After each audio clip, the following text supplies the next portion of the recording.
Good morning, people. It is feeling like springtime in my neck of the woods, and I'm eager to get the boat out and do some passage making. I've got a week off coming up here, the 1st of May, so I will officially be away there. That's going to be great. It's been a while since I've been out. But I have certainly enjoyed exploring this vehicle of the investigation of piracy as a legitimate, if somewhat primitive, philosophical mindset that mirrors in many ways the values of indigenous societies around the world, and a way of looking at liberty, autonomy, personal sovereignty that has its roots in a deep and intimate relationship with reality in the natural world. I believe that it's a view that is very interesting, timely, has historic relevance, and that it is really worth our time investigating because it demonstrates so effectively some of the unsupported assumptions that are so dangerous within our current social structures. Investigating those goes a long way to revealing the unsupported assumptions that many of us are burdened by, in fact, enslaved by. And once those fetters are revealed, it goes a long way for us to be conscious enough to free ourselves from them. One of my core beliefs here that I'm asserting is a belief that human nature is much more plastic than is commonly realized, and that we have a tendency to view human nature only and very narrowly within the lens of our own social circumstances. We have a tendency to validate those biases by experiments done perhaps either in the social sciences or, even more importantly, primate research. I have an interesting example of that to present to you today that should give us some clarity into some of the unsupported assumptions that I think are important. All along, through all of this, I am positing an idea that the habitat one lives within is definitely as crucial to creating your character as any innate drives that might exist within your genome. It's something that we don't take very seriously. We certainly look at the influences of culture and of early childhood and many, many other influences, but for some reason we refuse to look at the reality of the habitat that we live within as a powerful, potent, formative influence. That's a dangerous omission, a very dangerous omission. We can mull why it is that we don't do that, I guess. At first glance, once one thinks of this issue, you would certainly assume that the environment in which you lived should have as much influence on your ideas, your prejudices, your preferences. I mean, surely if you grow up in the ice pack as an Inuit, you have a different way of looking at the world as somebody that grows up in the Central Pacific. You would assume that somebody that grows up in a rural environment might have different attitudes than someone that grew up in the heart of Mexico City, say. It seems relatively obvious. How far does that go? That should be something that we should explore quite deeply, because obviously there would be then environments that are healthy to our development and certainly healthy to our ability to relate, and there are certainly environments that are hostile to that, just as early formative family experiences might be constructive or destructive depending on how they unfold. So how deep does this go? Well, let's see if we can shake out an interesting unsupported assumption from looking at either current events, social sciences, or primate research. Primate research does it most clearly, perhaps.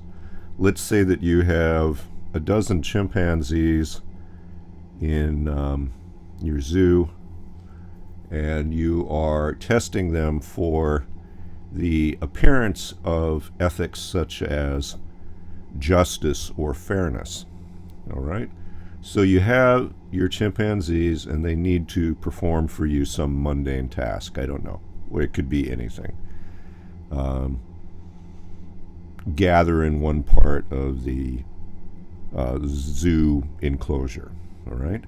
And then the chimpanzees are rewarded for their behavior by giving them a food treat. This is a pretty common kind of experiment, and there's a lot of variations to it, okay? But let's say that what we do is we're seeing if in primates there's an innate sense of fairness or justice, okay? Because that's posited to be innate within human beings as well. Obviously, we make a big to-do about that today. So half of the chimpanzees are rewarded with, I don't know, a treat that they like. Let's say it's a banana. And the others are rewarded with a potato, which is still a reward, but they don't enjoy it as much. And it is clear from the behavior that the chimpanzees that get a potato rather than the banana are miffed at this, and they're hostile about the fact that some chimpanzees get bananas and other chimpanzees get potatoes, and it creates compliance problems within the population of chimpanzees, and in fact hostility and a tendency towards violence from the chimpanzees who get potatoes rather than the chimpanzees that get bananas. And the conclusion is drawn from that within primates there is an innate sense of valuation, fairness, and justice, meaning that the chimpanzees are absolutely intelligent enough to recognize that some are getting rewarded in a very fundamentally different manner than others, and it bothers them, and they try to act in such a manner that they can get what they see they deserve as well. So in this case, the researchers say, look, we have learned something very interesting and fundamental within primates. There is a sense of fairness and justice that emerges, and it's a major value. It goes a long ways to creating sets of behavior in primates. We can observe this in chimpanzees as well as human beings. Well, then the philosopher comes along and says, well, but there's a confounding variable here that is invisible to you that you need to recognize. And that is you are observing the behavior of primates in a zoo with a master-slave relationship. Chimpanzees in the wild, first of all, don't do stunts for you because they're able to go and get their own treats. If a certain group of monkeys found bananas and other monkeys saw potatoes, rather than resentment arising between the two groups, because they're in an environment where freedom and autonomy is part of their life, they will see the opportunities of bananas not as a threat or as an unfairness or as injustice, but as an opportunity. It's like, well, hey, that's smart. Maybe I'll go get bananas today, too. No, the sense of unfairness, injustice, and the ilk arises within the confinement of a society that doesn't allow the individual to look after their own welfare, at least meaningfully. Meaning that the rewards that they get are primarily contingent on their compliance within the master-slave hierarchy. And inevitably, treats are distributed in an unequal manner within that kind of hierarchy because it's a very powerful tool of coercion. and manipulation, and it keeps the master class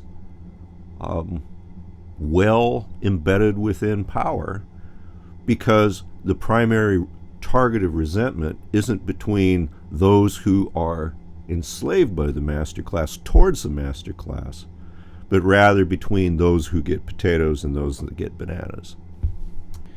But there is a deeper takeaway that is more useful to the individual who is seeking their own liberty, and that is this. If one feels a great deal of resentment, if one has a tendency to fixate on ideas like injustice and fairness, if that's a major part of one's model of how the world operates, it's highly indicative that one is in a situation much resembling captivity, in possession of very little personal autonomy, very little freedom, very little liberty. Because in a natural, unbounded state, in fact, if one looks at the functioning of the natural world itself, there is no evidence of anything that appears like fairness or justice. Fairness or justice are ideas that arise within captivity. It is a fixation of one that is facing oppression. And rather than warring against the oppressive structure, I would suggest for the individual seeking personal liberty is a much more effective way of finding one free of these emotional burdens. But again, this hints at my idea here that I term radical disengagement, asserting that it is fundamentally necessary to disattach oneself from dependence on this system if one wants to seek authentic autonomy. That's essential. One actually does have to buy one's own freedom from this to participate as a free person in this world. And yes, that comes at a cost. It comes with risk, and you will have to figure out how to either provide for yourself your own bananas or your own potatoes as well as you are able. And for one who has lived in a captive environment where compliance was all that was necessary to getting one's daily needs met, that may seem like a lot. But there is a real risk at this moment as we move forward into ecological collapse and scarcity of major scale across all sectors, that the zookeepers are going to run out of both bananas and potatoes. And if you are unable to meet your own needs in the world, you might find that compliance brings you nothing. And I would encourage having some preparation before you find that to be true. Cheers, people. Have a good day.